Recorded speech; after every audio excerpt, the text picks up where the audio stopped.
It is, I'm from this area and I want to live in this area. If I don't have a hospital, do I want to stay here? No. You know, that's the question. We are all that. I love this area. I consider this my home. I've lived longer here. I was raised in the military. I've lived longer here by far and away. Any other place I've lived in the world. And I've lived all over. And this is my home. And I want to keep this home going. So this is personal for every person on here. It's not an agenda against ETMC. It is, we need to keep this community going. If this hospital leaves, just like you said, what are you going to do about your friends? What are you going to do about your loved ones if they get in an accident? You don't want them to die, and I don't want them to die. And I don't want my family to feel the same way.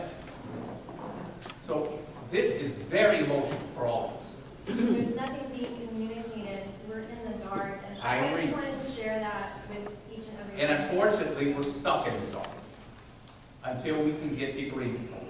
Then we can start talking. Okay? I'm sorry, I talked too much. Thank you. I'm Cindy Lee, I also work in the business office. It's my understanding that this board has had issues with ETMC long before they pulled out of any of the other communities. Y'all have a problem with ETMC, not the community. And we're hearing more of the same from y'all. Nothing ever changes except y'all go to executive session and never come back and tell us anything that happens. We don't know who y'all have looking at the hospital. If you have anyone looking at the hospital, we see strangers walking through the halls every now and then. We have no idea who they are. Y'all aren't giving us any feedback.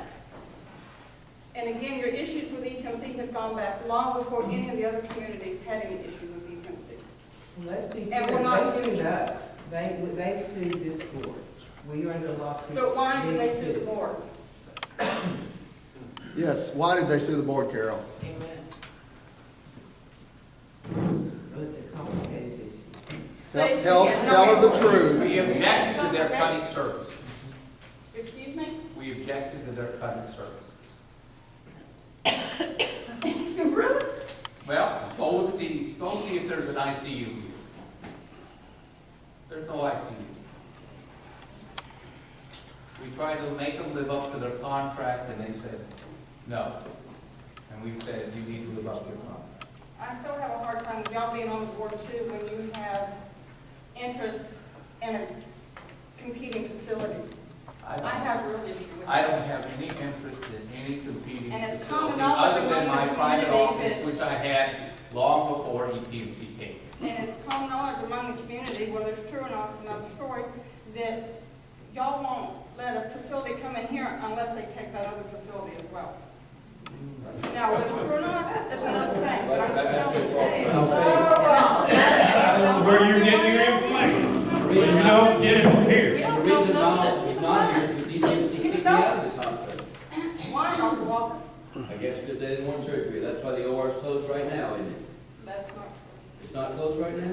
I didn't say it wasn't closed, I said that they didn't want surgery.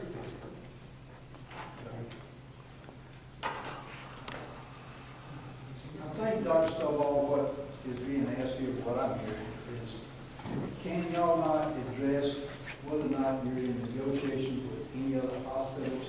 Has nothing to do with the mediation, ETMC, whatever your sealed lips, by court orders or whatever. I understand every bit of that kind of stuff. What these ladies are asking, is there any negotiations with any other facility? Hospital? Back 20 years ago, I had to be on this board, as you, I'm sure you recall, that there was some eight different hospitals were interested in Crockett at that point in time. I know healthcare has changed drastically in that 20 years. But I'll ask the question, if y'all are not asking this, is there any other hospital at this time we're in negotiation with to take over ETMC excess? That's right. We do have negotiations with a particular hospital group. I can't expand on what the negotiations And I'm not asking for that, I'm just saying, entail, okay. but yes, we're in serious And we have negotiations. have we made a request for proposal to anyone? We did that, yeah. Okay.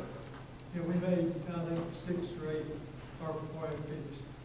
But that was a couple of years ago. And I think this is all that people are asking for, is a little bit of information, so these, and again, 20 years ago, the big deal was, hey, take care of our employees here and give us the health care we was looking for.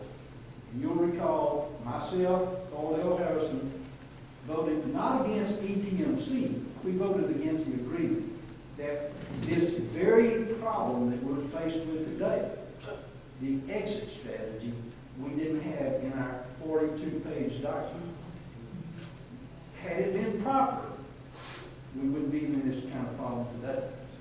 I would highly recommend to the board, get some legal counsel before you enter into some kind of agreement. I tried it then, I'll tell you again, I'm not on the board, don't want to be on the board. But I do care as to whether or not we have I'm going to be with or without a hospital. Cody Wheeler's going to die in Houston County if he has his way.